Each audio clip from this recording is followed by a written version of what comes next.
সুপ্রিয় দর্শক, স্বাগত জানাচ্ছি আজকের সম্পাদকীয়তে। আমাদের আজকের বিষয়ের শিরোনাম সংখ্যালঘুদের অধিকার।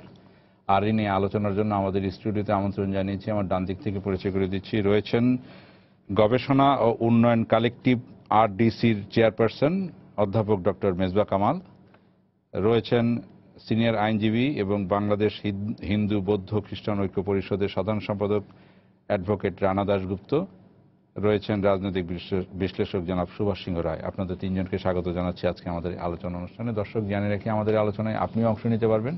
এই জন্য আপনাকে ফোন করতে হবে, আপনার যে নম্বরগুলো পর্দায় দেখতে পারবেন সেই নম্বরে। এছাড়া ফেসবুক অথবা SMS এর মাধ্যমে আপনাদের মন্তব্য সরাসরি অনুষ্ঠানে পাঠাতে পারবেন। আলোচনা শুরু করার আগে এখন পর্যন্ত যে শিরোনামগুলো আছে সেগুলো আমরা একটু দেখে নিই। নর্থ সাউথ বিশ্ববিদ্যালয়ের 2 শিক্ষার্থী সহ নিখোঁজ 4 যুবক ঘর ছাড়ার পর বনানীর একটি রেস্টুরেন্টে একত্রিত হয়েছিল। গত কয়েকদিনেও কোনো হদিস করতে পারেনি পুলিশ। প্রধানমন্ত্রীর বিশেষ সহকারী মাহবুবুল হক শাকিলের গুলশানের একটি রেস্তোরাঁয় রহস্যজনক মৃত্যু, 5 কর্মচারী আটক, তদন্ত করছে CID, জানালেন স্বরাষ্ট্রমন্ত্রী। ইসি পুনর্গঠনে বেগম জিয়ার 13 দফা লিখিত প্রস্তাব রাষ্ট্রপতি কার্যালয়ে। যারা এক সময় ভুয়া ভোটার তালিকা করেছিল তাদের মুখে ফর্মুলা বেমানান, মন্তব্য হানিফের। প্রচারণায় জমজমাট নারায়ণগঞ্জ সিটি নির্বাচন, তরুণ ভোটারদের বিবেচনায় প্রার্থীর অতীত কর্মকাণ্ড, 1.5 লাখ নতুন ভোটারের মন জয়ে ব্যস্ত প্রার্থীরাও।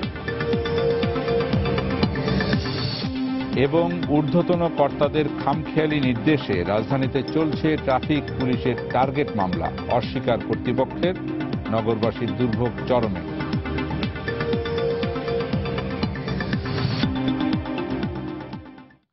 আমাদের আজকের বিষয়ের শিরোনাম যেটা সংখ্যালঘুদের অধিকার। আমি অ্যাডভোকেট রানা দাশগুপ্ত আপনাকে দিয়ে শুরু করতে চাই, এই কারণে যে গতকাল রাজধানীর জাতীয় প্রেস ক্লাবে নাগরিক উদ্যোগ আয়োজিত একটি সেমিনার হয়েছে। সেখানে দক্ষিণ এশিয়ার সংখ্যালঘু সম্প্রদায়ের মানবাধিকার পরিস্থিতির বিশ্লেষণ বিষয়ে আলোচনা হয়েছে। সেখানে বাংলাদেশ চ্যাপ্টারের যে বিষয়টি এসছে, সেখানে বাংলাদেশের চ্যাপ্টারে যে কিছু কিছু কথা যেগুলি আসছে সংখ্যালঘুদের অধিকার বিষয়ে, দেশে আইন থাকলেও তা বাস্তবায়ন হয় না, সংখ্যালঘুরা ক্রমেই আরো সংখ্যালঘু হয়ে পড়ছে, এবং এটাও বলা হয়েছে বাংলাদেশ তার গণতন্ত্র, সংস্কৃতি এবং ঐতিহ্য হারিয়ে ফেলছে। যে আপনাদের এই সেমিনারে যে বিষয়গুলো এসছে, এই বিষয়টি যদি আপনি আর একটু ডিটেল বলেন, তারপরে এটা নিয়ে আমরা আলোচনা শুরু করব আর কি। ধন্যবাদ। গতকাল নাগরিক উদ্যোগ এই সংগঠনটির পক্ষ থেকে যে সাউথ ইস্ট এশিয়ার, দক্ষিণ পূর্ব এশিয়ার যে মানবাধিকার পরিস্থিতি, তার উপর একটি প্রতিবেদন প্রকাশিত হয়েছে নয়াদিল্লি থেকে। সেই গ্রন্থের একটি মোড়ক উন্মোচন অনুষ্ঠান ছিল। একই সাথে 2016 সালের বাংলাদেশের যে সংখ্যালঘু পরিস্থিতি, তার উপরেও কিন্তু একটি প্রতিবেদন প্রকাশিত হয়েছে এবং মূলত একেই সামনে রেখে আলোচনা অনুষ্ঠিত হয়েছে। সেখানে আমরা পরিষ্কার করে, সংখ্যালঘু পরিস্থিতি বলতে কি একেবারে ধর্মীয় এবং এখানে ধর্মীয় এবং এখানে আমি একটি কথা বলতে চাই, আমি যে সংখ্যালঘু শব্দটিকে আমি মিন করতে চাই সেটি হলো, পাকিস্তান আমলে এদেশের হিন্দু বৌদ্ধ খ্রিস্টান এবং আদিবাসী সম্প্রদায় এরা ছিল রাষ্ট্রীয়ভাবে মাইনরিটি। কিন্তু আমরা জানি যে কোনো নাগরিক সে দেশে সংখ্যালঘু হিসাবে বেঁচে থাকার পক্ষে নয়, এবং এই জন্যই কিন্তু 1971 সালে যে মুক্তিযুদ্ধ হয়েছিল, সেই মুক্তিযুদ্ধের মূল কথাটি ছিল যে এমন একটি রাষ্ট্র হবে যে রাষ্ট্রে সব নাগরিক সমান হবে, সমান অধিকারটি নিশ্চিত হবে, এবং পাকিস্তানি আমলের যে বঞ্চনা, বৈষম্য, নিপীড়ন এবং নির্যাতন অব্যাহতভাবে চালানো হয়েছে সংখ্যালঘু নিঃস্বকরণ প্রক্রিয়ার অংশ হিসাবে, তার থেকে একটা অবসান ঘটবে। এই চিন্তা থেকেই কিন্তু আমরা জানি শত নির্যাতন উপেক্ষা করেও পাকিস্তান আমলের ধর্মীয় এবং জাতিগত সংখ্যালঘু সম্প্রদায় তারা স্বৈরাচার বিরোধী, সাম্প্রদায়িকতা বিরোধী আন্দোলনে যুক্ত থেকেছে। 71-এর মুক্তিযুদ্ধে কিন্তু তারা করেছে এমন একটি রাষ্ট্র হবে যেখানে তারা সংখ্যালঘু হিসেবে বেঁচে থাকতে হবে না। দুঃখের সাথে বলতে চাই যে কনসেপ্ট নিয়ে বাংলাদেশের মুক্তিযুদ্ধটি হয়েছিল, সেই কনসেপ্টের ভিত্তিতেই কিন্তু 4 নভেম্বর 1972 সালে বাংলাদেশের সংবিধানটি প্রণীত হয়েছিল। কিন্তু আজকের যে বাংলাদেশের যে সংবিধান পঞ্চদশ সংশোধনীর পরেও এখন যে অবস্থায় আছে, সেই অবস্থার মধ্যে এই সংবিধানে বাংলাদেশ আছে, এই সংবিধানে পাকিস্তানও আছে, এই সংবিধানে ধর্মনিরপেক্ষতা আছে, এই সংবিধানে ধর্মতন্ত্র আছে, এখানে বঙ্গবন্ধু আছেন, এখানে জিয়া এরশাদের প্রেতাত্মাও আছে। মূলত এই কথাটিই বলতে চাই, একটি হিপোক্রেসি অর্থাৎ দ্বিচারিতাকে আশ্রয় করে একটি সংবিধান কিন্তু আজকে আছে, যার ফলে রাজনীতির যে জায়গাটি এখন অবস্থান করছে সেখানে হলো একদিকে স্বাধীনতা বিরোধী শক্তি, তারা যখন ক্ষমতায় থাকে বিএনপির সাথে তখন তারা রাষ্ট্রীয় পর্যায়ে সংখ্যালঘু নিঃস্বকরণ প্রক্রিয়াকে এগিয়ে নিতে চায়। আবার যখন তারা রাষ্ট্র শক্তির সাথে যুক্ত থাকে না, রাজনৈতিক শক্তি হিসাবেও তারা একই ধারায় কিন্তু সংখ্যালঘু নিগৃহণের জায়গাটি তারা অব্যাহত করতে গিয়ে এনেছে। কিন্তু দুঃখের সাথে বলতে চাই, আমরা তো আশা করেছিলাম মুক্তিযুদ্ধের নেতৃত্বদানকারী দল, সেই দলের নেতৃত্বাধীন যে জোট, এই জোটের আমলে আমাদের অতীতের অভিজ্ঞতার পুনরাবৃত্তি হবে না। বাট বাস্তবতাটা হলো আজকের সরকারি দলের একাংশের মুখে বাংলাদেশ আছে কিন্তু হৃদয়ে পাকিস্তান আছে। এই যে সংকট, এই সংকটের মধ্যে আজকে যে ধর্মীয় জাতিগত সংখ্যালঘু সম্প্রদায় আছেন, ওরা সংখ্যালঘু ধর্মীয় এবং জাতিগত সংখ্যালঘুদের সংখ্যালঘু হিসেবে রাখতে চায়, সংখ্যালঘুতে পরিণত করতে চায়, এবং তার বিরুদ্ধেই আজকে বাংলাদেশের ধর্মীয় এবং জাতিগত সংখ্যালঘুরা মুক্তিযুদ্ধের চেতনার বাংলাদেশটি পুনঃপ্রতিষ্ঠিত হোক সে লক্ষ্য নিয়ে কিন্তু আজকে যার যার অবস্থান থেকে মানবাধিকার আন্দোলনটি পরিচালনা করছে। আমরা পরিষ্কার করে বলতে চাই, যদি প্রশ্ন করা হয় ধর্মীয় সংখ্যালঘুরা কেমন আছেন, সেখানে জবাব একটাই, আজকের এই মুহূর্তে পাকিস্তানি আমলে যা ছিল আজকের এই মুহূর্তেও তার চেয়ে কোনো ব্যতিক্রম ঘটছে বলে এদেশের ধর্মীয় এবং জাতিগত সংখ্যালঘুরা মনে করতে পারছে না। আজকে তারা আশাহীন হয়ে পড়ছে, আস্থাহীন হয়ে পড়ছে, এবং এমন একটি জায়গায় আছে যে 47-এর আগে যে জনগোষ্ঠী ছিল সমগ্র বাঙালি জনগোষ্ঠীর একটি অগ্রসরমান অংশ, দীর্ঘ 7 দশকের অব্যাহত বঞ্চনা, বৈষম্য, নিপীড়ন, নিগৃহণের মধ্য দিয়ে আজকে কিন্তু তারা আজকে ডিসঅ্যাডভান্টেজড গ্রুপ বা পশ্চাৎপদ জনগোষ্ঠীতে আজকে রূপান্তরিত হয়ে গেছে। তাদের নাই কোনো অর্থনৈতিক ক্ষমতা, নাই কোনো রাজনৈতিক ক্ষমতা, নাই কোনো প্রশাসনিক ক্ষমতা, নাই নীতি নির্ধারণের ক্ষেত্রে কোনো ক্ষমতা। আজকে কিন্তু তারা ক্ষমতাহীন সাবজেক্টে পরিণত হয়েছে। এবং সেই ক্ষেত্রে আজকে এই কথাটি বলতে চাই, 47 এর 29.7, 70 এসেছিল 29.7% হারিয়ে গিয়েছিল।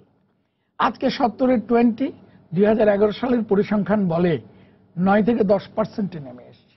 এবং এই ধারাটি যদি অব্যাহত থাকে তাহলে বাংলাদেশ সংখ্যালঘু শূন্য হতে আর কয় বছর এ দেশ ও জাতিকে অপেক্ষা করতে হবে। আর যদি সংখ্যালঘু শূন্য হয়ে যায় তাহলে বাংলাদেশের গণতন্ত্রের ভবিষ্যৎটি কেমন দাঁড়াবে, বাংলাদেশের চেহারাটা কেমন দাঁড়াবে। এবং পরিষ্কার করে বলতে চাই, সংখ্যালঘুর অস্তিত্ব যদি হারিয়ে যায় গণতন্ত্র বিপন্ন হবে। বাংলাদেশের উন্নয়ন এবং সমৃদ্ধির যে আকাঙ্ক্ষাটি আমাদের আছে এটি বিপন্ন হবে। উপমহাদেশীয় যে পরিস্থিতি এটি অনেক বেশি অস্থিতিশীল হয়ে যেতে পারে। বাংলাদেশ যদি পাকিস্তান, যদি সংখ্যালঘু এই বৈচিত্র্য সংস্কৃতি হারিয়ে যায়, বাংলাদেশ পাকিস্তান, আফগানিস্তান বা মধ্যপ্রাচ্যের যে কোনো একটি রাষ্ট্রের রূপ পরিগ্রহ করবে। পরিষ্কার করে বলতে চাই, এমনতর একটি রাষ্ট্রের জন্য, একজন মুক্তিযোদ্ধা হিসেবে বলছি, এমনতর কোনো রাষ্ট্রের জন্য আমরা তো মুক্তিযুদ্ধ করি নাই। জি, আমি আসি অধ্যাপক ডক্টর মেজবা কামাল আপনার কাছে। এখানে দাদা যে বিষয়টি তুলে ধরলেন যে একেবারে হতাশার একটা চিত্র, তো বিভিন্ন সময় আপনিও এই বিষয়ে কথাবার্তা বলেছেন যে, এবং আমরা দেখি যে সংখ্যালঘুদের এই অধিকারের বিষয়টি যখন যে দলই ক্ষমতায় থাকুক না কেন, আমাদের ক্ষমতায় তো দুটি দলই ঘুরে ফিরে ক্ষমতায় আসে, তো একই রকম ভাবে উপেক্ষিত বারবারই হয়ে আসছে। তো এটার থেকে তো আমরা বেরোতে পারছি না কখনো। আজকে সারা দেশে এবং দেশের বাইরে বাংলাদেশের যে সংখ্যালঘু মানুষরা আছেন, সব জায়গায় কিন্তু আপনার এক ধরনের প্রবল হতাশা বিরাজ করছে। সোজা কথায় ব্যাপারটা হচ্ছে এরকম যে মুক্তিযুদ্ধের পক্ষেকার শক্তি আওয়ামী লীগ যখন ক্ষমতায়, আশাটা তখন অনেক বেশি হয় না, তখন যদি সংখ্যালঘুদের উপর এরকম অত্যাচার হয় এবং তার যদি কোনো প্রতিকার না হয়, তাহলে সংখ্যালঘু যাবে কোথায়? সংখ্যালঘু কি বাংলাদেশে থাকবে, থাকতে পারবে? এই প্রশ্ন উঠছে যে আওয়ামী লীগ কি চায় যে সংখ্যালঘু থাকুক? এই প্রশ্নও কিন্তু এখন উঠছে। কেননা এই কথাও কেউ কেউ আবার বলছেন যে যখন বিএনপি ক্ষমতায় ছিল তখন তো এত আক্রমণ হয় নাই, এখন এত আক্রমণ হচ্ছে কেন? এবং এটা একটা ব্যাখ্যাও পাওয়া যাচ্ছে যে আপনার তৃণমূল পর্যায়ের দিকে, বিশেষ করে নিচের দিকে আওয়ামী লীগের লোকজন জমি দখল এবং সম্পদ দখলের কাজে এত বেশি ব্যস্ত হয়ে গেছেন, এবং যেহেতু সংখ্যালঘুর জমি এবং সম্পদ দখল করাটা তুলনামূলকভাবে সহজ, হাতটা সেখানে পড়ছে, তার কোনো প্রতিকার নাই, কোনো মামলা হয় না, মামলা হলেও মামলার কোনো সুরাহা হয় না। ফলে আপনার সংখ্যালঘুর জন্য দেশ ত্যাগ করা ছাড়া আর উপায় কি? এবং এটা রাষ্ট্রীয় আনুকূল্যে হচ্ছে এবং বেসরকারিভাবেও তো হচ্ছেই। কেন বলছি কথাটা? যে দেশ ত্যাগের কথাটা বললেন, গতকালকের সেমিনারেই এইটাও এসছে যে দেশ ত্যাগটা এখন ভারতে যে ধরনের সরকার ক্ষমতায়, তারা বরঞ্চ এখানকার সংখ্যালঘুদের দেশ ত্যাগকে উৎসাহিত করতে পারে তাদের রাজনৈতিক স্বার্থে, কারণ এটা তাদের রাজনৈতিক ইস্যু হয়ে যাবে তখন। মানে আমি জানি যে আপনার এই সম্পর্কিত আলোচনাগুলো হলে একটা পুশ ফ্যাক্টর, একটা পুল ফ্যাক্টরের কথা বলা হয়, কিন্তু আমি এই যে ভারত থেকে পুল ফ্যাক্টরের যে কথাটা বলা হয়, এই কথাটাকে আমি অত বেশি গুরুত্বপূর্ণ মনে করি না। আমি সোজাসুজি মনে করি আমার দেশের ভেতরের পুশ ফ্যাক্টরি কাজ করছে। এই যে ধরুন, এই যে মহিমাগঞ্জ সুগার মিল গোবিন্দগঞ্জে, সেখানে যে সাঁওতালদের উপরে যেভাবে হামলাটা হলো, সে হামলাটা কে করেছে? সেই হামলাটা এমপির নেতৃত্বে, প্রশাসনের নেতৃত্বে সেটা হয়েছে। তার সাথে ডিসি জড়িত, এসপি জড়িত এবং ইউনিয়ন পরিষদ চেয়ারম্যান জড়িত। এবং এটাও শোনা যাচ্ছে যে এই পরিকল্পনাটা ঢাকায় বসে হয়েছে। ঢাকায় ঊর্ধ্বতন সরকারি মহলে বসে সিদ্ধান্ত হয়েছে যে তাদেরকে সেখান থেকে তুলে দিতে হবে। এবং ফলাফলটা কি? সেখানে সাঁওতালদের কাছে সাংবাদিকরা গেছেন, সেখানে সাঁওতাল রমণীরা বলেছেন যে কথা দিচ্ছি ভারতে চলে যাব। তারা দিনের পর দিন না খেয়েছিলেন, সেখানে আটকে আছেন, বেরোতে পারছেন না প্রাণ ভয়ে, যে হয়তো দিন মজুরি করে আপনার দিনেরটা আয় করবেন, সেই সুযোগও পাচ্ছিলেন না। তো বলেছেন আমাদেরকে বেরোতে দেন, কথা দিচ্ছি ভারতে চলে যাব। তো যে দেশে আদিবাসীরা, সংখ্যালঘুরা বলে যে কথা দিচ্ছি ভারতে চলে যাব, এবং তারপরেও কোনো প্রতিকার হয় না, তো সেই দেশে আপনার মানুষ থাকবে কি করে? সংখ্যালঘুর দেশ ত্যাগের যে কাহিনী, এই কাহিনী তো আমাদের স্ট্যাটিস্টিক্সেই বোঝা যায় না, আমাদের যে জনমিতি, তার ফিগার্স গুলো দেখলে বোঝা যায়। 47 সালে আমাদের এখানে 30% ছিলেন হিন্দু, এখন 10%-এর নিচে। 10%-এর নিচে। পাকিস্তান আমলে কমেছিল 12%, 18% ছিল। এখন তো আমরা চলে এসেছি, আপনার তার অর্ধেক হয়ে গেছে, এখন 9%-এ চলে এসেছি। তো এই যে আপনার অবস্থাটা, এই অবস্থাটা তো চলতে দেওয়া যায় না। আমি মনে করি যে আপনার কতগুলো ব্যাপারে সোজা সাপটা কিন্তু যদি পদক্ষেপ না নেওয়া হয়, তাহলে এই অবস্থা একেবারে নিয়ন্ত্রণের বাইরে চলে যাবে। 1954 সালের আমরা দেখেছি, তারপরে কিন্তু পলিটিক্যাল রিপ্রেজেন্টেশন যেটা, সেখানে আপনার সেপারেট ইলেকটোরেটটাকে তুলে দেওয়া হয়েছিল, দিয়ে যৌথ ইলেকটোরেট করা হয়েছিল। এবং সেটা কিন্তু সেদিন আপনার তারা করেছিলেন এই প্রত্যাশা থেকে যে ঘেটোয়াইজেশন যেন না হয়, এবং সেখানে একটা প্রত্যাশা করা হয়েছিল যে হিন্দু, মুসলমান, বৌদ্ধ, খ্রিস্টান সবাই মিলে এক ইলেকটোরেট হিসেবে কাজ করবেন, তাদের স্বার্থ সংখ্যাগুরুরা দেখবে। আজকে আপনি দেখেন বাংলাদেশের পার্লামেন্টে কজন আপনার সংখ্যালঘু আছেন, সেটা আপনি ধর্মীয় সংখ্যালঘু বলেন আর জাতিগত সংখ্যালঘু বলেন, কজন আছেন? আপনার মানে আরো যে বিভিন্ন স্তরের প্রতিনিধিত্বকারী প্রতিষ্ঠানগুলো আছে, কজন আছেন, সেইখানে তো আমি মনে করি যে এখন বাংলাদেশের সময় এসছে যে সেপারেট ইলেক্টোরেট দাবি করার দরকার। আমি এই বিষয়ে আসবো, সেপারেট ইলেক্টোরেট দাবি করার যে বিষয়টা আপনি বললেন যে সুভাষ সিংহ রায়, যে এখানে ডক্টর মেজবা কামাল একটা কথা বলেন যে প্রতিকার, মানে প্রতিকার হয় না, কিন্তু বর্তমানে যারা ক্ষমতায় আছে তাদের কাছে এই প্রতিকারের আশাটা সবচেয়ে বেশি করা হয়েছিল, এবং এক্ষেত্রে ঘটবে না এমনটাই আশা অনেক বেশি করা হয়েছিল, কিন্তু এই ক্ষেত্রেই যেন বেশি হচ্ছে, বিশেষ করে তৃণমূল পর্যায়ে অনেক বেশি হচ্ছে। আপনাকে ধন্যবাদ। দুইজন আমার শ্রদ্ধেয় ব্যক্তি অ্যাডভোকেট রানা দাশগুপ্ত এবং অধ্যাপক মেজবা কামাল যা বললেন তার সাথে দ্বিমত পড়ার খুব বেশি কিছু নেই। হাসান আইজুল হক, তিনি আমাদের খুব নমস্য ব্যক্তি, তার একটা লেখা আছে ক্রমাগত আত্মখণ্ডন। আমরা ক্রমাগত আত্মখণ্ডনের দিকে যাচ্ছি, এটা বলতে আর দ্বিধা নেই। এবং এই যে ধর্মনিরপেক্ষতার যে বিনাশের জন্যে যে বঙ্গবন্ধু মৃত্যুর পর থেকে যা করা হয়েছে এবং তার বিনির্মাণের জন্যে আওয়ামী লীগ যে লড়াই করেছে, সেই লড়াইয়ের প্রেক্ষাপটে এখন আওয়ামী লীগ রাষ্ট্রীয় দায়িত্ব থাকা অবস্থায় এমন কেন ঘটছে, এই জন্য আমাদের হোঁচট খেতে হয়। এবং একটি বহুমাত্রিক সমাজে, এবং এই জন্য কিন্তু আলোচনাটাও বেশি। জি। এবং যেই গণপরিষদ বিতর্কের কথা অ্যাডভোকেট রানা দাশগুপ্ত বললেন, সেই গণপরিষদ বিতর্কের উপরে পুরো বিতর্কটি একটি বই আকারে গত বছর বইমেলায় বেরিয়েছে। আমি একেবারে অক্ষরে অক্ষরে পড়েছি, এবং সেখানে যেই সমাজ ব্যবস্থার চিন্তা করা হয়েছিল এবং যেই রাষ্ট্রীয় কাঠামো, কেননা আমাদের প্রোক্লামেশন অফ ইন্ডিপেন্ডেন্স যেটাকে আমরা বলি 10 এপ্রিল মুক্তিযুদ্ধের আমাদের প্রথম সরকার, সেই সরকারের প্রোক্লামেশনে বলা ছিল ন্যায়ানুগ সরকার, আইন অনুগ সরকার। সেখান থেকে আমাদের আজকের প্রেক্ষাপটে যখন বিভিন্ন জেলায়, যখন সীমান্ত এলাকায় বিশেষ করে যেই জেলাগুলো একটু সীমান্তের কাছাকাছি, যাতে এই দরিদ্র জনগোষ্ঠীকে আক্রমণ করলে তারা খুব দ্রুত চলে যেতে পারে। জি। এটা দেখবার একটা বিষয় আছে। আর আমাদের এই যে আমরা যদি বলি রাষ্ট্রীয় সিদ্ধান্তে, আমি এই কথাটা মানতে রাজি নই। অধ্যাপক মেজবা কামাল স্যার বলেছেন রাষ্ট্রীয় সিদ্ধান্তে এই ঘটনাটি বাংলাদেশে ঘটছে না। সিদ্ধান্তে আপনি বলবেন না, কিন্তু উদাসীনতা কি বলবেন? হ্যাঁ, সেটা আছে, নানা রকম কারণ আছে। এই কারণগুলো আমি একটু একটু করে বলার চেষ্টা করব। মহিমাগঞ্জের কথা বিশেষভাবে বলছি। আমি রাষ্ট্রীয় সিদ্ধান্ত হয়েছে বলে আমি মনে করি না। রাষ্ট্রীয় সিদ্ধান্ত মানে একেবারে সরকার, তার যেমন বিএনপি জামাত আমলের রাষ্ট্রীয় সিদ্ধান্ত ছিল যে ধর্মের সংখ্যালঘুদের বিরোধী দলের আওয়ামী লীগের কর্মীদের পাকিস্তানি স্টাইলে ব্যর্থতা, উদাসীনতা এবং মতলববাজি কিছু বিষয়, এই বা যারা এটা করে তাদেরকে নিয়ন্ত্রণ না করা, এদের ব্যর্থ হওয়া কিংবা অন্য কোনো ভুল ধারণায় বশবর্তী হয়ে থাকা, যেটাকে আমরা বলি ভ্রান্তি বিলাস। আমরা ভ্রান্তির মধ্যে থাকতে পারে।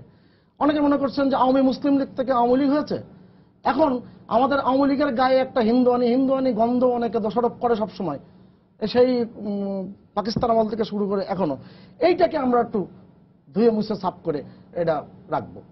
এই যে ভ্রান্তি বিলাস, এই বিলাসও মগ্ন হয়ে অনেকে আছেন। আমি ব্যক্তিগতভাবে অনেকে জানি, যেমন বর্তমান প্রধানমন্ত্রীর জন্মদিন অনুষ্ঠানে একটি আলোচনা অনুষ্ঠানে জয়তু শব্দটি ব্যবহার করা হয়েছিল। একজন আওয়ামী লীগের নেতা সে বলছে যে জয়তু শব্দটি বাদ দাও, এই শব্দের মধ্যে একটু হিন্দুয়ানি গন্ধ আছে। মানে এই যে এই বিষয়গুলো কিন্তু আমাদের ভিতরে কাজ করছে কিনা।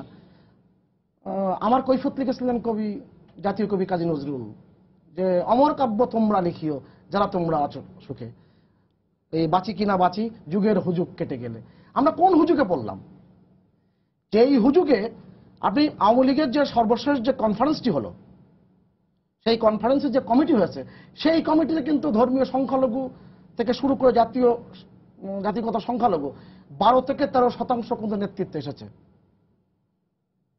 নারীর ক্ষেত্রে উল্লেখযোগ্য পরিমাণ শতাংশ এসেছে, প্রায় 14 থেকে 15% কিংবা আরো বেশি শতাংশ। এই যে আওয়ামী লীগ তার জন্মসূত্রে পাওয়া যে সংগ্রামী ঐতিহ্য, সেই ঐতিহ্য থেকে কিন্তু এই যে রাষ্ট্রীয় সিদ্ধান্ত বলেন, আনুকূল্য বলেন, এটার থেকে কিন্তু সরছে না। কিন্তু এর ভিতরে একটা গোষ্ঠী কাজ করছে, একটা গোষ্ঠী মনে করে এইভাবে কাজ করলে তাদের আখেরাতে সুবিধা হবে। এই ব্যাপারগুলো কিন্তু কাজ করে। আপনি বলছেন ঐতিহ্য থেকে সরছে না, কিন্তু যেখানে অ্যাক্ট করা দরকার সেখানে অ্যাক্ট করছে না, কিংবা যখন করার কথা তখন করছে না। এইটা তো তাহলে দোষের। হ্যাঁ, দোষ তো আমি দিচ্ছি, কিন্তু এই যে সিদ্ধান্ত নিয়ে এই কাজটি হচ্ছে না। এবং আপনার মনে পড়বে রানা দাশগুপ্ত মহাশয় এখানে আছেন, বিএনপি জামাতের আমলে বিশেষ করে 2001 সালে 1 অক্টোবর নির্বাচনের পর বাংলাদেশে যেভাবে সংখ্যালঘু এবং আওয়ামী লীগ কর্মী নেতাকর্মী নিধনে যে যজ্ঞ হয়েছিল, সেখানে এক পর্যায়ে কিন্তু ঘট পূজার একটা আন্দোলন হয়েছিল। এবং সেই ঘট পূজার আন্দোলন যাতে না হয় সেজন্য কিন্তু রাষ্ট্রীয় সিদ্ধান্ত নেওয়া হয়েছিল। এমনকি দেলাওয়ার হোসেন সাঈদী যারা ওই তথাকথিত নির্বাচনে বিজয়ী এসেছিল, তারাও পূজা মণ্ডপে যে প্রতিমা দেখানোর জন্য বিশ্ববাসীকে তাদের সামনে প্রতিমা দেখানোর জন্য ব্যস্ত হয়ে গেছিল। অনেকগুলো ফ্যাক্টর কিন্তু এখানে কিন্তু রয়ে গেছে। এই ক্রমাগত এই যে আত্মখণ্ডন, যেটা হাসান আলী লকসার বলছেন, এই ক্রমাগত আত্মখণ্ডনে আমাদের সমাজ ব্যবস্থা, কারণ সংবিধানের 1972 সালের সংবিধানে অনুচ্ছেদ 9, 10, 11, 12 এটা কিন্তু আমাদের সম্পদ। আমরা গণতন্ত্রের কথা বলছি, সমাজতন্ত্রের কথা বলছি। এটা কিন্তু আত্মখণ্ডন থেকে আমরা কিভাবে বেরিয়ে আসতে পারি, যে আমি অ্যাডভোকেট রানা দাশগুপ্ত এটা আসবো, তার আগে একজন দর্শক আছেন, দর্শকের প্রশ্ন নিয়ে নেই। জি দর্শক, আপনার নাম বলে প্রশ্ন করুন। জি, আসসালামু আলাইকুম। ওয়ালাইকুম আসসালাম। আমার নাম মোহাম্মদ হোসাইন আহমেদ সোহেল, আমি ধানমন্ডি থেকে প্রশ্নটা করছি। জি। তো বেসিক্যালি আমার প্রশ্নটা অ্যাডভোকেট জনাব রানা দাশগুপ্তের নিকট। জি। তো আমি আমার তার নিকট প্রশ্নটা হলো যে আমরা সাধারণত বাংলাদেশে বিভিন্ন সময়ে যে সংখ্যালঘুদের উপর অত্যাচার, নির্যাতন বা যে ধরনের ঘটনাগুলো হয়, সেক্ষেত্রে আমরা দেখি যে তারা এবং আমাদের সচেতন নাগরিক সমাজ, যারা হিন্দু, বৌদ্ধ, মুসলিম বা খ্রিস্টান যারাই হই না কেন, যারা সচেতন এবং বিবেক সম্পন্ন নাগরিক, আমরা সকল ধর্মের মানুষ এই সংখ্যালঘুদের উপর নির্যাতনকে ধিক্কার এবং প্রতিবাদ জানিয়ে আসছে এবং জানাই। আমার প্রশ্ন হচ্ছে অ্যাডভোকেট রানা দাশগুপ্তের নিকট যে বর্তমানে সংখ্যালঘু তো বিভিন্ন দেশেই আছে। বাংলাদেশে যেমন সংখ্যালঘু হিন্দু, বৌদ্ধ, খ্রিস্টান, ভারতে তেমনি সংখ্যালঘু আছে, ওখানকার মুসলিম বা অন্যান্য ধর্মাবলম্বী অনেকে। আবার ঠিক তেমনি মিয়ানমারে বর্তমানে সংখ্যালঘু হচ্ছে আপনার নির্যাতিত রোহিঙ্গা জাতিগোষ্ঠী। তো আমাদের বাংলাদেশের হিন্দু, বৌদ্ধ, খ্রিস্টানের যে সংখ্যালঘু সম্প্রদায়, তারা তাদের অধিকারের জন্য যেরকম আমরা সরকারের কাছে প্রতিবাদ জানায়, বর্তমানে যে নির্যাতন রোহিঙ্গাতে মায়ানমারে ঘটছে, রোহিঙ্গা সংখ্যালঘুদের উপর, মুসলিম সংখ্যালঘুদের উপর, এই নির্যাতনের প্রতিবাদ স্বরূপ আমাদের বাংলাদেশের হিন্দু, বৌদ্ধ, খ্রিস্টানের পক্ষ থেকে কোনো প্রতিবাদ বা কোন রকম মিয়ানমার এই ঘটনার প্রতি ধিক্কার জানিয়েছেন কিনা, মানে আমাদের হিন্দু, বৌদ্ধ সংখ্যালঘুর পক্ষ থেকে? ধন্যবাদ আপনাকে। স্যার বলার আগে আমি 5-10 সেকেন্ড এটা বলি। ভারতের দাদরি ঘটনার পর শর্মিলা ঠাকুর আনন্দবাজারে একটা বিশাল লেখা লিখেছিল, এবং দাদরি ঘটনার পরে যেই প্রতিবাদ ভারতের ভিতরে উঠেছিল এবং বাংলাদেশের যারা ধর্মীয় সংখ্যালঘু, তারা কিন্তু সেমিনার, সিম্পোজিয়ামে, বিবৃতিতে এবং নানা রকম প্রতিবাদে তারা কিন্তু এই ভাষাটা ব্যক্ত করেছে। এবং ধর্মীয় সংখ্যালঘু হওয়া যে কি যন্ত্রণা আজকের পৃথিবীতে, এটা যারা ধর্মীয় সংখ্যালঘুর থেকে দূরে আছেন তারা কিন্তু বুঝবেন না। আমি এটা খুব মর্মে উপলব্ধি করেছি। জি, আমি ধন্যবাদ। আমি প্রথমেই সোহেল সাহেব যে প্রশ্নটি করেছেন সেই জবাব দিয়ে আমি কিছু কথা বলতে চাই। আমি আমার ভাই সুভাষ সিংহ রায় এবং একই সাথে মেজবা কামাল সাহেব যা বলেছেন তার একটি রেফারেন্সের মধ্যে আমি একটু আনব। প্রথম কথাটা হলো, আমরা পৃথিবীর দেশে দেশে যেখানে সাধারণ মানুষের বিরুদ্ধে, নিরীহ নিরস্ত্র নাগরিকের বিরুদ্ধে রাষ্ট্রীয় সাম্প্রদায়িকতা, রাষ্ট্রীয় সহিংসতা, রাজনৈতিক সহিংসতা এবং সাম্প্রদায়িক সহিংসতা ঘটছে, আমরা সব জায়গার এই সহিংসতার বিরুদ্ধে আমরা তীব্র নিন্দা ও প্রতিবাদ অতীতেও জানিয়েছি। এবং মায়ানমারের ঘটনার ব্যাপারেও বাংলাদেশ হিন্দু, বৌদ্ধ, খ্রিস্টান ঐক্য পরিষদের পক্ষ থেকে সংবাদ সম্মেলনের মাধ্যমে এবং বিভিন্ন বিবৃতির মাধ্যমেও আমরা এই বিষয়ে আমাদের প্রতিবাদটি জানিয়েছি। আমরা এও বলেছি অনতিবিলম্বে সেখানকার যে জাতিগত সহিংসতা সেটা বন্ধ করা হোক। যেসব রোহিঙ্গা দেশ ছেড়ে আজকে বাংলাদেশে প্রবেশ করেছে তাদেরকে সমমর্যাদায় স্বদেশে তাদের মর্যাদা নিয়ে তাদের সেখানে তাদের অবস্থানটি নিশ্চিত করা হোক। অতএব এই জায়গায় আমার যে বন্ধু বলেছেন, আমি এটাই হচ্ছে আমার রিপ্লাই এবং এটি আমাদের স্ট্যান্ড। ভারতের যে ব্যাপার, এখানে একটা জিনিস ব্যাপার আছে, কিন্তু ভারতেও আমরা দেখেছি নানান সময়ে সেখানে দাঙ্গা হয়। দাঙ্গা হয় সমানে সমানে, সমানে অসমানে কিন্তু দাঙ্গা হয় না। দেখতে হবে ভারতের একদিকে পাকিস্তান, একদিকে বাংলাদেশ, দুই দিকেই কিন্তু ধর্মীয় সংখ্যাগুরু সম্প্রদায় হচ্ছে মুসলিম সম্প্রদায়। তাহলে প্রশ্ন দাঁড়াচ্ছে, দাঙ্গার পরেও কেন ভারতীয় মুসলমানরা পাকিস্তানেও যায় না, বাংলাদেশেও আসে না? তার পেছনে কারণ একটাই, রাষ্ট্র রাজনীতি সেখানে একটি ধর্মনিরপেক্ষ অবস্থান গ্রহণ করে। ক্ষমতায় কে আসলো কে গেল সেটা কিন্তু ইম্যাটেরিয়াল। আপনি বলছেন সেখানে রাষ্ট্রের প্রোটেকশনের বিষয়টি, এবং আপনি লক্ষ্য করবেন ভারতের বাবরি মসজিদ ঘটনা নিয়ে আপনার মোদী সাহেবের এলাকায় দাঙ্গা হলো, আমরা জানি এও জানি আজ থেকে 6 মাস আগে তার রায় বেরিয়েছে। সেই রায়ের মধ্যে 10 থেকে 12 জনের বিরুদ্ধে ফাঁসির দণ্ডাদেশ হয়েছে। প্রায় 20 থেকে 22 জনের বিরুদ্ধে তাদের আজীবন কারাদণ্ড হয়েছে। আজকে 1947-এর পর থেকে আজকের দিন পর্যন্ত ধর্মীয় সংখ্যালঘু জনগোষ্ঠীর উপর যে হামলা অব্যাহত আছে, কারো কি বিচার হয়েছে? কারো কি শাস্তি হয়েছে? এখানে আছে দায়মুক্তির সংস্কৃতি, আর ওখানে হচ্ছে রুল অফ ল, আইনের শাসন, গণতন্ত্রের যে অবস্থান এবং তৃণমূলে যেটি গেছে সেটি কিন্তু সব নাগরিকের সম অধিকার এবং এটি বিশেষ করে 2001 সালের নির্বাচনের পরের কথা বলা হয়। 2001 সালের নির্বাচনের পরে সে কমিশন হলো। এটা একটু বলছি আমি, যে মেজবা ভাই একটি কথা বলেছেন যে বিএনপির অনেকে তাকে বলেন যে আজকের যে হামলা হচ্ছে বিএনপির আমলে তো এত হামলা হয় নাই। আমি বিএনপির কেউ বলে না, মানুষজন বলে, কিন্তু মানুষ তো জানে না যে শাহাবুদ্দিন কমিশন যেটি হয়েছিল, এই শাহাবুদ্দিন কমিশনের কাছে 18,000 ঘটনার তথ্যপত্র দেওয়া হয়েছিল এবং সেখান থেকে, এবং এই কমিশনটি গঠিত হলো কিন্তু হাইকোর্টের আদেশের ভিত্তিতে। এই সরকারের আমলে হয়েছিল 2009 সালে। শাহাবুদ্দিন কমিশন রিপোর্ট দেওয়া হলো 2012 সালে। তখন স্বরাষ্ট্রমন্ত্রী ছিলেন অ্যাডভোকেট সারা খাতুন। আজ পর্যন্ত বাংলার মানুষ জানলো না এই কমিশনের রিপোর্টের সুপারিশ কি আছে, বাস্তবায়ন দূরের কথা। যে এই যে বললেন যে হয়নি, আজকে যদি শাহাবুদ্দিন কমিশন রিপোর্টের ভিত্তিতে এই সরকার সেই সুপারিশগুলো যদি বাস্তবায়ন করতেন, তাহলে মানুষের কাছে প্রতিভাত হয়ে যেত বিএনপি জামাত জোট সরকারের সময়ে কোন বিএনপি কোন জামাত নেতা ধর্মীয় সংখ্যালঘু জনগোষ্ঠীর বিরুদ্ধে তারা কি ভূমিকা পালন করেছে। আমরা জানি কথাটি রাজনৈতিক দল ব্লেম গেম হিসেবে রাখে, কিন্তু এই সরকারের আমলেও আমরা এটিকে বাস্তবায়ন হতে দেখছি না বলেই ওই যে যারা জনগণ বলে এখন তো হচ্ছে তখন তো হয় নাই, আমরা পরিষ্কার করে বলতে চাই যে 1990 সালে খালেদা যখন এরশাদ সরকার ছিলেন তখন 3 দিন রাষ্ট্রীয় সহিংসতা চালানো হয়েছে। 1992 সালে যখন খালেদা জিয়া ক্ষমতায় এলেন তখন 27 দিন চালানো হলো। 2001 থেকে 2006 সাল বিএনপি জামাত জোট সরকার আমলে 6 বছরেরই চালানো হলো। আর মুক্তিযুদ্ধের নেতৃত্বাধীন দলের নেতৃত্বে যখন জোটের সরকার আছে 2012 সাল থেকে আজকের দিন পর্যন্ত অব্যাহত গতিতে চলছে। এটাই হচ্ছে বাস্তব সত্য। আজকে এই একটি কথা হচ্ছে, আমি এটা অতএব বিএনপি আমলে এমন ঘটনা ঘটে নাই, এটি সত্য নয়। দ্বিতীয়টি হলো দেশ থেকে উচ্ছেদ ভারত সরকারের যে ভূমিকাটা, এখানে একটা জিনিস আমি সবাইকে স্পষ্ট করে বলতে চাই, ভারত সরকার আমরা জানি গত 1 বছর ধরে তার কিছু স্লোগান তারা দিচ্ছে, এবং স্লোগান না রাষ্ট্রীয় পর্যায়ে সিদ্ধান্ত নিয়ে দিচ্ছে।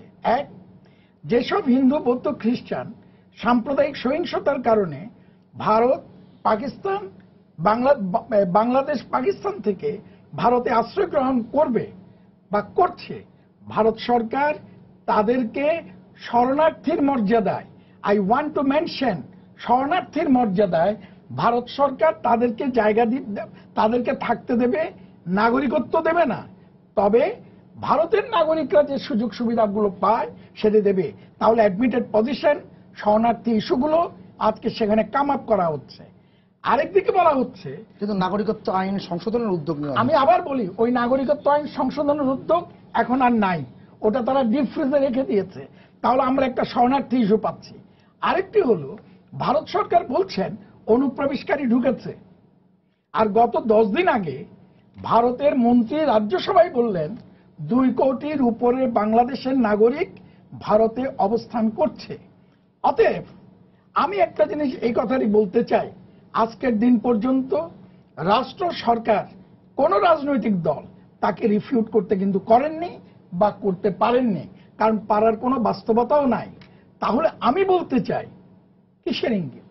প্রথম আলোতে দেখলাম ভারতের বাংলাদেশের প্রধানমন্ত্রী জননেত্রী শেখ হাসিনা ভারতে যাবেন, মোদী সাহেবের সাথে কথা বলবেন, এবং সেখানে এটা আমার পত্রিকার খবর, সেখানে দেখা যাচ্ছে যে সেই আলোচনায়, দ্বিপাক্ষিক আলোচনায় বাংলাদেশের সংখ্যালঘু প্রসঙ্গটি উত্থাপিত হবে।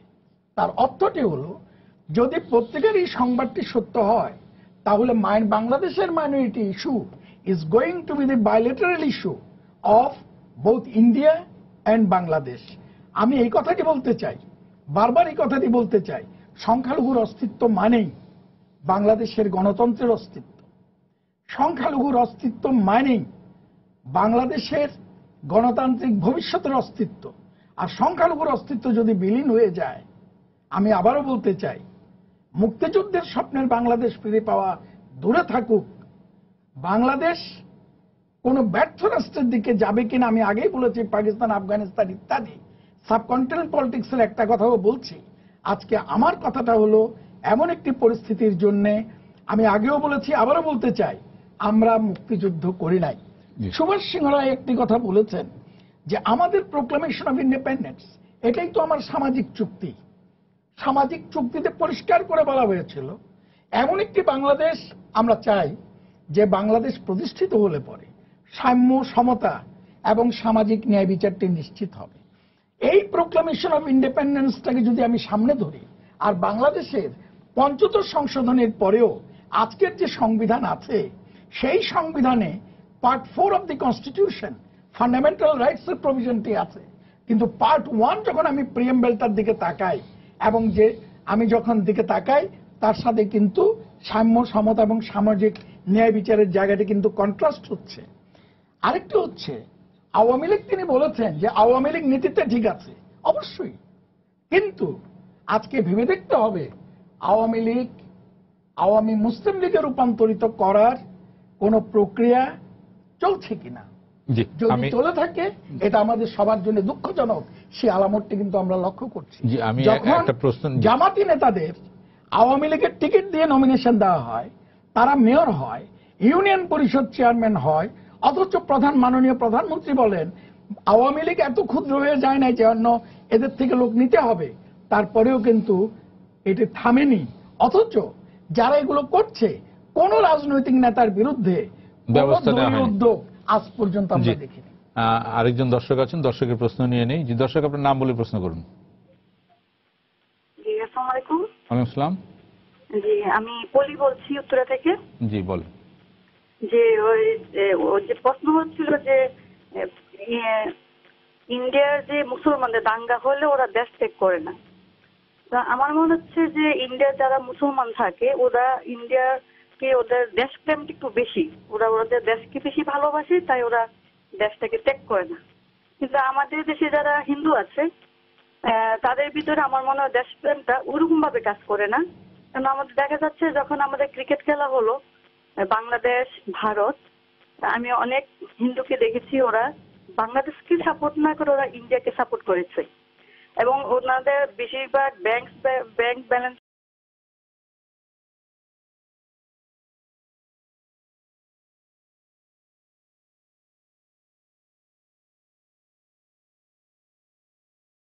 সেই দেশপ্রেমের অভাবটাই আমার মনে হয় যে এই জন্য, তা নাহলে সংখ্যালঘু বিষয়টা। জি ধন্যবাদ আপনাকে। আপনার প্রশ্ন কি বলতে চাচ্ছেন আমি একটু বলি।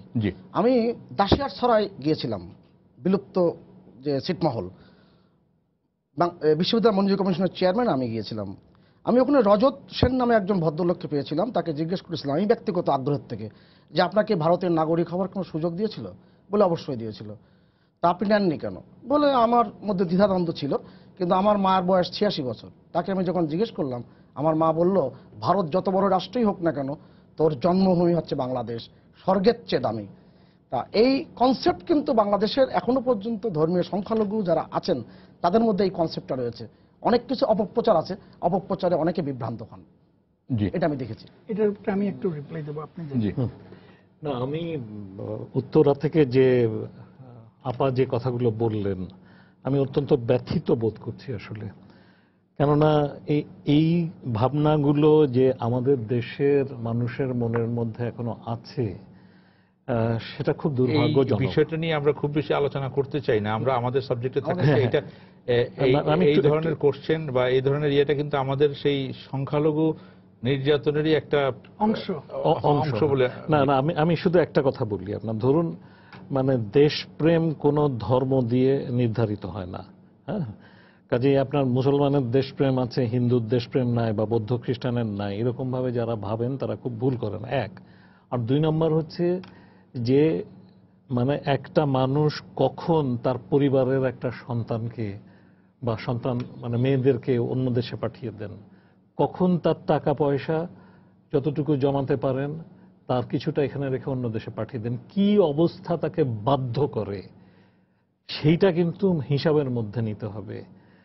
যদি আপনার মেয়েটা এখানে নিরাপদ না হয়, তাহলে আপনিও আপনার মেয়েটাকে অন্য এখানে জায়গায় আমি আমার একটা অভিজ্ঞতার কথা বলতে চাই। আমি বাংলাদেশের মসজিদে যখন জুমার নামাজ পড়ি, আমার কোনো ঠিক একইভাবে আমি যখন লস অ্যাঞ্জেলেসে একটা মসজিদে জুমার নামাজ পড়তে যাই এবং সেখানে যখন চেক করে ঢোকানো হচ্ছিল এবং বাইরে প্রহরী ছিল, তখন কিন্তু বিষয়টা মানে বাংলাদেশ এবং লস অ্যাঞ্জেলেস দুইটার মধ্যে তফাৎটা আমি বুঝতে পেরেছিলাম প্রথমবারের মতো। এটা আমার অভিজ্ঞতা, আমি বললাম। তো আমি একটু যদি আলোচনায় আসি, হ্যাঁ, তো ঠিক আছে, ওই আলোচনায় আর না গেলাম। হ্যাঁ, তবে আমি বলবো যে এটা একটা খুবই একটা রং কনসেপ্ট। আমাদের দেশের মুক্তিযুদ্ধে সকল ধর্মের মানুষের এবং সকল জাতির মানুষের রক্ত আছে, এটা কিন্তু মনে রাখতে হবে। সকল গণতান্ত্রিক আন্দোলনে তাদের সর্বাত্মক অংশগ্রহণ আছে, এই বিষয়টা মনে রাখতে হবে। আমরা যদি আমাদের আলোচনা এই বিষয়টাতে আসি, রাষ্ট্রের যে দায়িত্বের বিষয়টা, যে এই এবং এই দায়িত্বের প্রতিপালনের বিষয়টা, এটাতে এসে আমাদের খুব কম সময় আছে, এটাতে দিয়ে আমরা শেষ করব। জি, মানে আমি বলবো যে আপনার আমাদের রাষ্ট্রের দিক থেকে যে দায়িত্বটা পালন করা, সেটা কিন্তু করছি না। এবং আমি আবারও সংখ্যালঘু নিপীড়নের ব্যাপারে রাষ্ট্রের ভূমিকাকে প্রশ্নবিদ্ধ করছি। যেমন ধরুন আপনার পার্বত্য চট্টগ্রামে যেভাবে আপনার সেখানে বাঙালি সেটলারদেরকে সমতল থেকে নিয়ে যে 4 লক্ষ সেটলারকে বসানো হয়েছে, কিসের কারণে? যে সেখানে যে আদিবাসীরা আছেন তাদেরকে সেখান থেকে বিতাড়নের ব্যবস্থা করা। এবং তাদের মৃত্যুর পরে হয়েছে, সেটা বঙ্গবন্ধুর মৃত্যুর পরে হয়েছে, নিশ্চিতভাবে সেটা বঙ্গবন্ধুর মৃত্যুর 1978 সালে হয়েছে, আমরা জানি। এটা 78 সাল থেকে হয়েছে, সেটা ঠিক। কিন্তু আপনার সেটা তো রাষ্ট্রের উদ্যোগ, সেটা তো রাষ্ট্রের উদ্যোগ। আমি রাষ্ট্রের উদ্যোগের কথা বলছি, আমি কোনো দলের কথা বলছি না। এক। দুই নম্বর হচ্ছে যে পার্বত্য চট্টগ্রাম চুক্তি, যেটা একটা অত্যন্ত সাহসী পদক্ষেপ ছিল, প্রধানমন্ত্রী শেখ হাসিনার উদ্যোগে হয়েছিল। সেই চুক্তি বাস্তবায়ন নিয়ে কিন্তু নানা টালবাহানা, এবং সেই টালবাহানা এমনটা পর্যায়ে যে আজকে কিন্তু পার্বত্য চট্টগ্রাম আবার 97 পূর্ববর্তী অবস্থায় ফিরে যাবে কিনা সেরকম আশঙ্কা। আমি একটু বলে নি, সংশ্লিষ্ট ভূমি নিষ্পত্তির যে বিষয়টি, এই বিষয়টি কিন্তু আইন কিন্তু পাশ হয়েছে। এই পাশের মধ্যে দিয়ে ওখানকার যে মানে বাঙালি সম্প্রদায় আছে, বলা হয় বাঙালি বলা হয়, তাদের মধ্যে কিন্তু বিশাল একটা ক্ষোভ বিরাজ করছে। মানে এটা পরিবেশটা এভাবে তৈরি করা হয়েছে ক্রমাগতভাবে, এইটাই বলতে চেয়েছি। না না, নিশ্চয়ই। কিন্তু আপনি দেখেন যে সেই পার্বত্য চট্টগ্রাম ভূমি বিরোধ নিষ্পত্তি কমিশন আইন যেটা হলো, সেই আইনটা হতে কিন্তু মানে আপনার 18 বছর সময় লাগলো। হ্যাঁ, তো ফলে 2001 থেকে শুরু করলো, 15 বছর সময় লেগে গেল। তো কাজে এই ব্যাপারগুলো আরো দ্রুততার সাথে করা দরকার। এখন আমি যেটা বলবো সেটা হচ্ছে যে আমাদের রাষ্ট্র যেন আমরা দেখছি ক্রমাগতভাবে আপনার মানে এক ধরনের ওই যে দ্বিচারী আচরণ করছে। আমাদের রাষ্ট্র একদিকে ধর্মনিরপেক্ষতার কথা বলছে, অসাম্প্রদায়িকতার কথা বলছে, এবং আমাদের রাষ্ট্রের শীর্ষ পর্যায় থেকে আমি বলবো যে আপনার চেষ্টা আছে নিশ্চয়ই সেটাকে সংরক্ষণ করার, অসাম্প্রদায়িক চরিত্রকে। কিন্তু আবার আমরা দেখছি যে আপনার আবার ভিন্ন পদক্ষেপও কিন্তু হচ্ছে। যার একটা উদাহরণ তো তিনি বললেন, আওয়ামী লীগের যেভাবে জামাতিকরণ হচ্ছে সেটা কিন্তু আপনার মানে খুবই প্রশ্ন তুলছে। আমি আরেকটা কথা বলবো, সেটা হচ্ছে যে বিএনপি আমলে সাম্প্রদায়িক মানে বিএনপি আমলে সংখ্যালঘু নির্যাতন হয় নাই এই কথা কিন্তু আমি বলিনি। এবং 2001 সালে যে সংখ্যালঘুর উপর যে চরম নিপীড়ন হয়েছিল নির্বাচনকালীন, নির্বাচন উত্তর যে সহিংসতা, সেটার কথা আমাদের সবারই মনে আছে। কিন্তু সেটা দাদা বললেন, আমি তার সাথে বিচার হয়নি, কিন্তু আপনার কমিশন আমরা হয়েছে, গুজরাটের দাঙ্গার বিচার হতে দেখেছি। হ্যাঁ, আমি সেটাই বলছি আপনার, যে আপনার সেই ব্যাপারগুলো যদি পদক্ষেপ না হয়, রাষ্ট্র যদি সেই পদক্ষেপগুলো নেয়, আজকে তো দেশের যে অবস্থা মনে হচ্ছে সংখ্যালঘু সুরক্ষা আইন করতে হবে। আজকে দেশের যে অবস্থা মনে হচ্ছে সংখ্যালঘু, গতকালকে কমিশন গঠনের কথা উঠেছে। হ্যাঁ, কমিশন গঠনের কথা উঠেছে, জাতীয় সংখ্যালঘু কমিশন। মানে যে অবস্থা মনে হচ্ছে সংখ্যালঘু বিষয়ক মন্ত্রণালয় করতে হবে। না, জাতীয় সংখ্যালঘু কমিশন মানে তো হচ্ছে মানে আরো খারাপ অবস্থা। জি জি। তো সেদিক থেকে আপনার মানে আমার খুব এটাই বলার যে আপনার আমাদের কিন্তু মনে হচ্ছে যেন যে ধরেন 47-এর দেশভাগের যে রাজনীতি এবং যে সংস্কৃতি, সেই রাজনীতি এবং সংস্কৃতি থেকে আমরা এখনো বেরিয়ে আসতে পারছি না। আমরা যেন আপনার সেই আবর্তের মধ্যে আছি। এখনো এই দেশে আমার কাছে মনে হয় যে মুসলিম লীগের যে রাজনীতি, সেই রাজনীতিটা নাম বদল করেছে, সে নাম হয়তো বিএনপি হয়েছে কিংবা অন্য কিছু। আপনি বলতে আমি একটা বিষয় শুধু দুটো বাক্য যোগ করবো। প্রথম বাক্য হচ্ছে বাংলাদেশে আবার অন্য কিছু দেখবারও বিষয় আছে। এই যে যেখানে ধর্মীয় সংখ্যালঘুদের উপর অত্যাচার হয়, সেখানে আমরা এটা নিয়ে প্রতিবাদ করি, এটা নিয়ে চিৎকার করি, এটাকে প্রতিরোধে এগিয়ে যাওয়ার কথা বলি, সরকারকে দোষারোপ করি। কিন্তু ওখানে কিন্তু ওই এলাকায় নাসিরনগর বলেন, হবিগঞ্জ বলেন, বিভিন্ন এলাকায় ওখানে কিন্তু জাতীয় পার্টিও আছে, বিএনপিও আছে, জামাত ইসলাম তো সক্রিয়ই, জঙ্গিবাদের একটা অনুপ্রবেশ সব জায়গায় আছে। এই বিষয়গুলো কিন্তু আমরা বলি না। শুধুমাত্র মনে হয় যেন শুধুমাত্র আওয়ামী লীগে ওই জায়গায় আছে, আর কেউ নাই। এটা আমার কাছে অনেক সময় মনে হয়। আর দুই, রাজনীতিতে সংস্কৃতির একটা বিকাশ প্রয়োজন। ধর্মনিরপেক্ষতা একটা সহজ ব্যাপার না, এটা কিন্তু একটা প্র্যাকটিসের ব্যাপার, অনুশীলনের ব্যাপার। এই অনুশীলনটা যে সংস্কৃতির মধ্য দিয়ে এসেছে, বঙ্গবন্ধুর সময় থেকে তাজউদ্দিন আহমেদ যেভাবে গড়ে তুলেছেন, সেই সংস্কৃতির আবহটা কিন্তু অনেক ক্ষেত্রে আমি ব্যত্যয় দেখি। আপনি যেখানে দেখি যে সমস্ত ঘটনা ঘটেছে, ওখানে অনেক স্কুলগুলো জাতীয় সঙ্গীত পর্যন্ত গাওয়ানো হয় না, ওখানে ৩রা নম্বর পালিত হয় না, 15ই আগস্ট পালিত হয় না, এই জাতীয় দিবস, বিজয় দিবস পালিত হয় না। এই কথাটা বললেন, এই তখন তো ঘুরে ফিরে সেই কথাটাই আসছে, রাষ্ট্রের দায়িত্বের কথাই আসছে।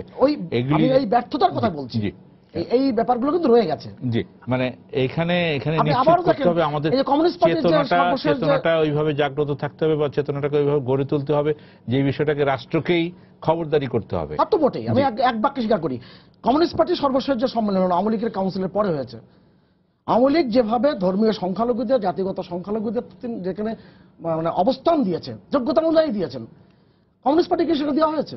আমি কারোর দোষারোপ করে বলছি না। মানে শুধুমাত্র ধর্মনিরপেক্ষতা শুধুমাত্র আওয়ামী লীগে ধারণ করবে আর রাজনৈতিক দলগুলো সেকে আমরা বলবো না, এটাও কিন্তু অনেক সময় ঠিক না। জি, আমাদের একেবারে শেষ। আমার প্রথম কথা হলো, আমি খুব শেষে চলে যাই। আমরা এই বিষয়টি যে রাষ্ট্রের দায়িত্বের কথা বলছি, যে আমরা আলোচনা করছি, তো এই আলোচনার তো একটা ইমপ্যাক্ট রাষ্ট্রের উপর পড়ছে, মানে আমি মনে করি। জি, এবং তার জন্যই তো বলা, আজকের এই সমস্যা থেকে যদি উত্তরণ হতে হয়, তাহলে রাষ্ট্রকেই মূল উদ্যোগটি নিতে হবে। সেখানে আমি বলতে চাই, জীবন জীবিকার সর্বক্ষেত্রে আজকে আমরা অংশীদারিত্ব, প্রতিনিধিত্ব চাই। আমরা যুক্ত নির্বাচনের ভিত্তিতে জাতীয় সংসদে ধর্মীয় জাতিগত সংখ্যালঘুদের 60টি আসনের সংরক্ষণ চাই। আমরা এবং সমস্ত রাজনৈতিক দলগুলোতে আমরা শতকরা 20% হার যাতে প্রতিনিধিত্ব নিশ্চিত হয়, সে দাবিটি আমরা ইতিমধ্যেই তুলেছি। আমরা সাংবিধানিক বৈষম্য বিলোপকরণের দাবি তুলেছি। রাষ্ট্রকে এই উদ্যোগটি গ্রহণ করতে হবে। সংখ্যালঘু স্বার্থ বান্ধব কিছু আইন হয়েছে, কিন্তু দুঃখজনকভাবে হলো শেষ করতে হবে যে অর্পিত সম্পত্তি প্রত্যর্পণ আইনটি হলো 2001 সালে মাননীয় প্রধানমন্ত্রীর আন্তর্গত 6টি সংশোধনী হলো। লক্ষ্য করার বিষয়, 15 বছর যায়, আইন বাস্তবায়ন হয় না। পার্বত্য চট্টগ্রাম শান্তি চুক্তি হলো 19 বছর, এগোই না। তাহলে না এগোনোর ক্ষেত্রে বাধাগুলো কি? এই বাধাগুলো অপসারণের দায়িত্ব এখানে মাননীয় প্রধানমন্ত্রী আন্তরিক, কিন্তু আমরা মনে করি প্রশাসন এবং রাজনৈতিক দলগুলোর মধ্যে এক ধরনের সংকট আছে, যারা প্রধানমন্ত্রীর আন্তরিকতাকে ফ্রাস্ট্রেট করতে চায়, মানে প্রতি পদে পদে বাধার সৃষ্টি করে। না, প্রতি পদে দৃষ্টিভঙ্গির ব্যাপার আছে। কোন একটি জেলায় যদি এসপি এবং ডিসি সৌভাগ্যক্রমে কিংবা যেভাবে হোক যদি দুজনই ধর্মের সংখ্যালঘু থেকে হয় তার যোগ্যতার ভিত্তিতে, সেখানেও কিন্তু অনেক প্রতিক্রিয়া ব্যক্ত করা হয়। জি এটাও কিন্তু রয়ে গেছে সমাজ ব্যবস্থায়। জি এবং আমাদের এই ওই পাকিস্তানি মানসিকতা আমি আবারও বলতে চাই, ব্রিটিশ আমল থেকে শুরু করে এই পর্যন্ত সময়ের মধ্যে ধর্মীয় সংখ্যালঘু জনগোষ্ঠী বাংলাদেশের তারা ব্রিটিশ আমলের সাম্রাজ্যবাদের বিরুদ্ধে লড়াই করেছে, আত্মত্যাগ করেছে, পাকিস্তানি আমলে আত্মত্যাগ করেছে। 71-এ ধর্মীয় সংখ্যালঘু জনগোষ্ঠী গণহত্যার শিকার হয়েছে। লক্ষ্য করার বিষয়, দেশ ত্যাগ এরা করছে না, দেশ ত্যাগে এদের বাধ্য করা হচ্ছে। আমার যে আপা ফোন করেছেন, সমস্ত রকমের শ্রদ্ধা থেকে বলতে চায়, এই কথাগুলো তারাই তো বলছে। পাকিস্তানি আমরা যারা বলতো আমাদের এই ধরনের মানসিকতাটাকে অবশ্যই ত্যাগ করতে হবে। একটা জিনিস, এই যে আমি 10% যদি ধরি, 1,60,00,000 এখন ধর্মীয় সংখ্যালঘু, এরা যদি সংখ্যায় কম আমাদের এখানে আলোচনাটা আমরা বিবেচনা নিতে হবে। আমরা ওই বিষয়টাকেই আবার আনতে চাই যে হ্যাঁ, রাষ্ট্রকে আমাদের এই আলোচনায় এই বারবার এই বিষয়গুলো নিয়ে আলোচনার মাধ্যমে আমরা রাষ্ট্রকে বারবার সজাগ করব, রাষ্ট্রের কর্তব্যকে আমরা মনে করিয়ে দিব এবং আমাদের একটা পরোক্ষভাবে একটা চাপ, এই আলোচনা একটা চাপ সৃষ্টি করবে। এই বলে আমরা আমাদের আলোচনা শেষ করতে চাই। আপনাদেরকে ধন্যবাদ সুপ্রিয় দর্শক, আপনারা যারা এতক্ষণ আমাদের সঙ্গে ছিলেন, আপনাদেরকে ধন্যবাদ জানিয়ে আজকের মতো এখানে শেষ করছি। শুভরাত্রি।